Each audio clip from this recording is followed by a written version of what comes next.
Hello गाइजिस। तो कैसी हो आप लोग? आप लोग कैसे हो? मेरा आज फर्स्ट ब्लॉग है. જો કે મને હિન્દી એટલું બધું આવડતું નથી, આપણે ગુજરાતીમાં જ વાત કરીએ.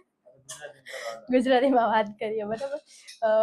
આજે રવિવાર છે ને તોય ઓફિસ શરૂ રાખી છે, બરાબર છે, કેમ કે મંથ એન્ડ તો તમને બધાને ખબર જ છે. મંથ એન્ડમાં એમાં અમે ફાઇનાન્સ વાળા બરાબર. એટલે મારે પેલા મારું ઇન્ટ્રોડક્શન આપી દઉં તમને કે જેન્સી પટેલ મારું નામ છે અને મારે પોતાનો બિઝનેસ છે, લોન ફાઇનાન્શિયલ એન્ડ સર્વિસનો. મતલબ કે ગામને પૈસા આપણે આપીએ છીએ લોનના, બરાબર છે, લોન અપાવી છે. ટૂંકમાં આ ધંધો છે. એટલો કંટાળો આવે છે ને, આજે તો રવિવાર છે અને આવ્યા છીએ ઓફિસે કામ કરવા. આજે સ્ટાફ એટલો બધો આવ્યો નથી, હજી સ્ટાફ થોડાક જ આવ્યા છે. રવિવાર બધાને છુટ્ટી જોતી હોય એવું છે, પણ કે ને કે સપના છે એ બધા શાંતિ લેવા નથી દેતા મગજને. બાકી તો નેક્સ્ટ બ્લોગમાં